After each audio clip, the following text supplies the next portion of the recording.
سورہ فاتحہ کی روشنی میں۔ اے اللہ، تیرا شکر ہے کہ تو ہے، میں تو اس سے باہر ہی نہیں نکل پاتی۔ اسی میں رہ کے خود سے باہر جو نظر ڈالو تو ہر شے الگ لگے گی آپ کی خود کی کل کی نظر سے۔ ہر شے میں خود ہی اللہ کی شان نظر آئے گی۔ وہ ہے، اور ہے بھی زبردست شان والا۔ اس کا پہلے فیصلہ کرو۔ وہ فیصلہ کیسے ہوگا؟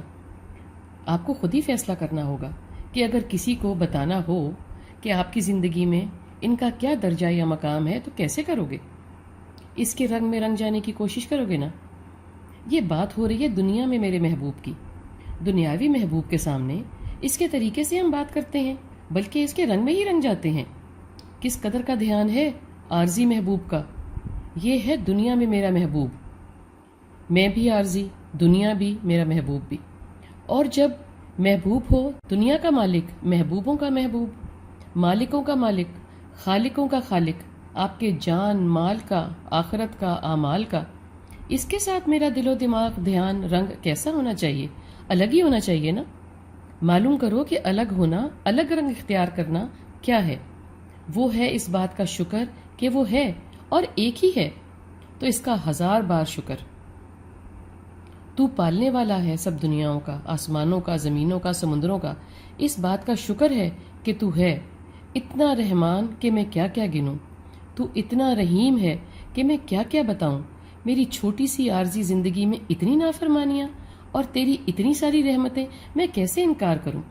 میں کیسے شکر ادا کروں؟ یہ سمجھ نہیں آتی۔ پورا شکر ادا تو نہیں کر سکتا جتنے کرم ہیں، مگر کچھ کوشش تو کر سکتا ہوں نا۔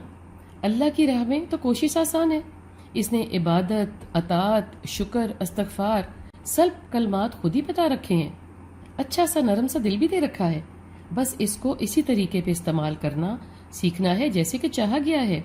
اس کی چاہت بھی آسان ہے۔ دل صاف ہو بھلے عبادت کم ہو، سرکشی نہ ہو بھلے اطاعت زیادہ نہ ہو سکے، حاضری شفاف ہو بھلے کم کم ہو، حضوری پوری کی پوری ہو بھلے زیادہ نہ ہو سکے۔ اللہ رب تعالیٰ تیرا شکر ہے کہ تو ہی آخرت کا بھی مالک ہے۔ دنیا میں ہماری بہت سی ضرورتوں کے بہت سے مالک ہیں، ہم ان کے غلام ماتحت ہیں، اور کچھ زیادہ خوش تو نہیں ہیں مگر مجبوری ہے۔ روز کام کی نوعیت بھی بدل جاتی ہے اور ضرورتوں کی بھی۔ ہر کی روز نئی غلامی، نئے احکامات، روز الگ طریقے کی خوشامد بھی، الگ الگ حکم بھی۔ ایک وہ ہے جو ہمیشہ سے ہے، ہمیشہ رہے گا، وہی دنیا اور آخرت کا مالک ہے۔ اس کے لیے ہی ہے ہر دن، ہر رات، اس کے حوالے ہی دنیا بھی ہے، آخرت بھی۔ تو وہ بس اس ہی ہوا نا حساب کتاب کا بھی مالک۔ جس نے امتحان دیا ہے وہی نجات بھی دے گا۔ وہ نجات دے سکتا ہے، وہی بادشاہ ہے۔ بادشاہ ہو کوئی ہی جائز ہے اور واجب ہے کہ بس اس ہی کی مانی جائے۔ اللہ میاں جی، میں تیری ہی عبادت کرتا ہوں، تو ہی مدد کر سکتا ہے، اس لیے تیری ہی بارگاہ میں مدد کی عرضی دیتا ہوں۔ تو ہی مجھ پہ نظر رکھے ہے، تو ہی کارساز ہے، مددگار ہے، پالنے والا ہے، سننے والا، گلے لگانے والا، کندھا دینے والا ہے۔ کوئی دنیا میں میرا جو بھی کرے، چاہے ماں باپ، بچے یا دوست، احباب، کوئی انعام دے یا خیرات، سب تیرا دیا ہوا ہے۔ لاٹری نکلے یا دبا خزانہ ملے، سبھی اس کی دین ہے۔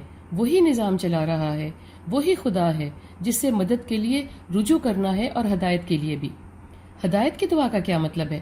مطلب ہے مجھ میں جو اچھے برے کی، صحیح غلط، نیک و بد کی تمیز رکھ دی گئی ہے، مجھے وہ تمیز دکھا اور دیکھنے کی توفیق عطا فرما، اور صحیح چننے کے بعد اس پہ ثابت قدم رہنے کی طاقت دے۔